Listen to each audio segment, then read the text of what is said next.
Hey guys, welcome back to my kitchen. Today I'm going to show you how to make a eggplant meat dish that's super easy. I mean, it's ridiculous, it's so easy. It's only 4 ingredients and you can make it super fast and it's really good. So if you like eggplant, if you like ground turkey, this is the dish for you. Let's get started. What you're going to need is glass dish. I'm not sure how big this is. I think it's like a 13 by something. If you want to make a smaller batch of it, just use a glass dish that's half this size and cut the recipe in half. You're also going to need eggplant.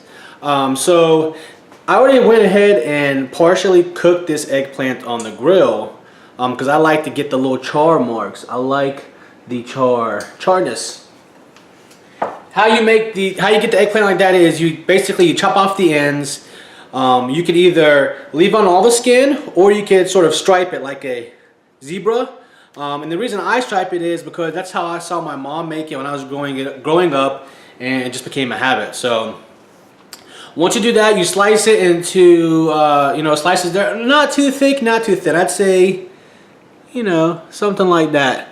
And you brush them with a little olive oil, a little salt and pepper. You put them on the grill on high just for a few minutes on each side till you get the char marks on both sides. It cooks really fast in the grill, so you don't want to leave it there for a long time. You want to stay next to it. Once you get the marks on one side, flip it, get the marks, turn it off, take it off the grill.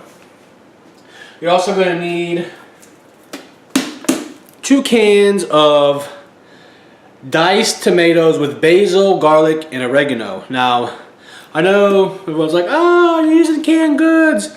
However, this is no salt added too, by the way. But the reason why I like the diced tomatoes with the basil, garlic, and oregano because it adds a lot of flavors to dishes. You don't have to add additional things. It's already flavored. You don't have to add a bunch of salt or a bunch of other spices. So that's why I like it. So check it out. Also, you need a small to medium sized diced onion. That's white onion. If you don't like onions, then you don't have to use them.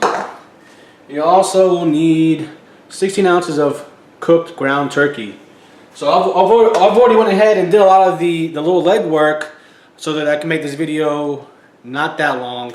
But it really does not take a lot of time to do that. So that probably took me 10 to 15 minutes total to prep all that stuff. Also, before we get started putting the dish together, go ahead and set your oven to preheat at 400. Okay, so now we're going to get started in putting the dish together. Okay, make sure you guys can see everything. First thing we're going to do is open the can of tomatoes. Get a little workout in while you're doing this. What I meant by the workout was opening the cans. It can be goofy at times. And this one too.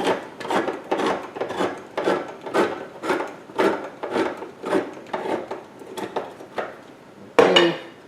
Take the lids off. I'm not sure. I don't think we don't necessarily have to use both cans 100%. So I'm gonna leave the lids on them. Next thing we're gonna do is we're gonna take some spray. This is just olive oil spray in the pan. Then we're going to take the bigger pieces of the eggplant and layer that on the bottom. You want to put the bigger pieces on the bottom because they're going to be like the foundation of the dish. Do that. Okay. Then we're going to take some of the meat. Let me get a spoon. Don't want to do the meat first? No. Before I do the meat, what I'm going to do is pour some of the tomatoes on the dish. So I'm just going to spread it around.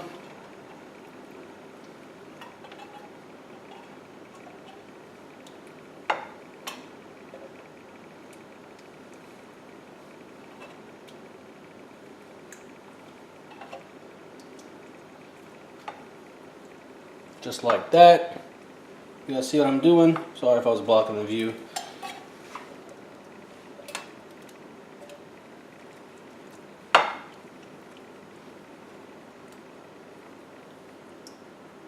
Okay. That was easy enough. Next, we will take some of the meat, scoop it out, spread it around. I'm really a huge fan of ground turkey. As far as the leanness of this is not 98% lean. I believe this is like 93%. You know, I like a little fat in mine. I mean, the lean stuff's good too. It just gets a little dry at times. We're actually going to spread all the meat. This is going to go in between the 2 layers of eggplant. Okay, just like that. Push it down a little bit. Sort of like a lasagna, I guess. We're going to take the onions, spread them around.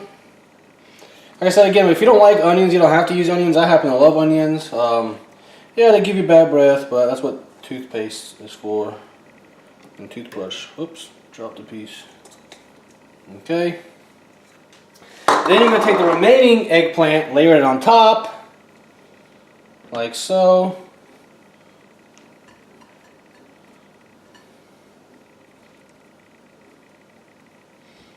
Running a little short on eggplant, but that's okay. Make the best of it. Take your second can of tomatoes, and you know what? We are probably going to use all of this. So that's just how it worked out. Gonna spread it around.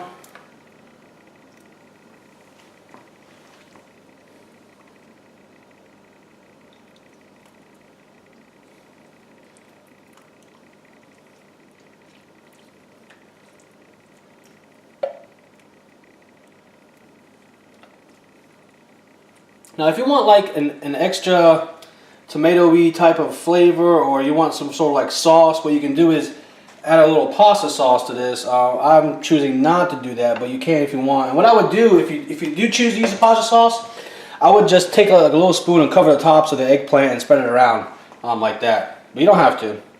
So you're just going to sort of push it down a little bit, sort of compact it. And need the foil. Excuse me.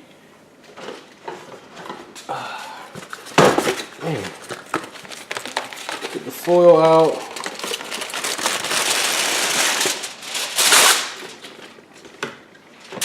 Cover the dish.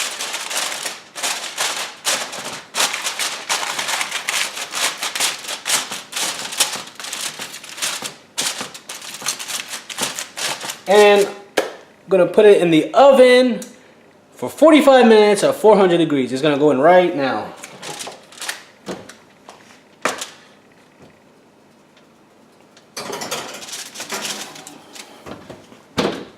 Set the timer. So while that cooks, guys, I'm going to do a little cleanup and tidy up the kitchen. And I'll be back in 45 minutes to show you the final product. See you soon. Okay, so it's been 45 minutes. I'm going to take the dish out of the oven and see what it looks like.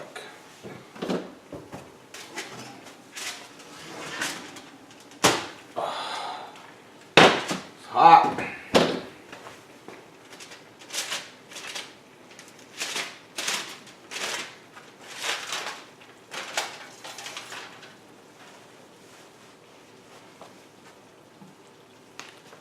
So this is what it looks like.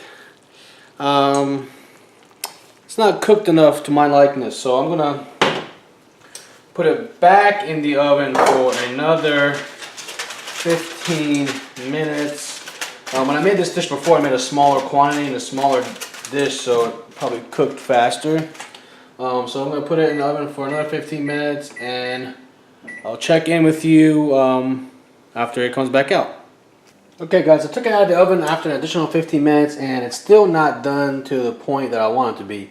If you see that there's still this like sort of like a light white part, I like mine to be sort of when it turns into like a light brown, meaning that it's cooked all the way through.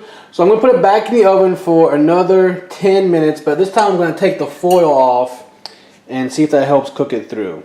So be back in 10. There it is, guys. I just took it out of the oven. I think it looks pretty good. I'm going to let it cool down, and then I'm going to try a little bit and tell you what I think. Okay, moment of truth. Let's taste this. It smells really good. Let's see how it tastes.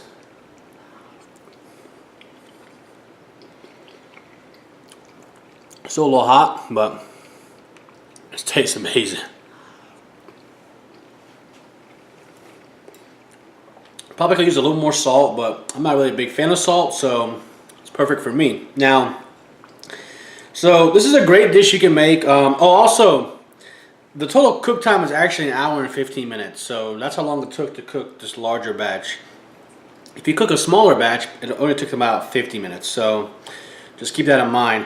But you know, this is great to eat on its own. It's great on top of brown rice. It's great on top of cauliflower rice. It's great on top of quinoa. It's really a great dish. What I'll end up doing with this is portioning it out and putting it in the fridge and eating from it from the next few days. Take it to work as lunch, eat it for dinner, whatever. Hope you guys enjoy my video. Hope you try the recipe. If you do, please let me know. Let me know what you think. And I'll be working on some more cooking videos in the future. I'm not sure what I'm gonna do next, but I will let you guys know. Please subscribe to my channel. I believe can't believe I don't know if it's on this side or this side. It's on one of the sides. But please subscribe, like, leave a comment, and we'll see you guys soon. Take care.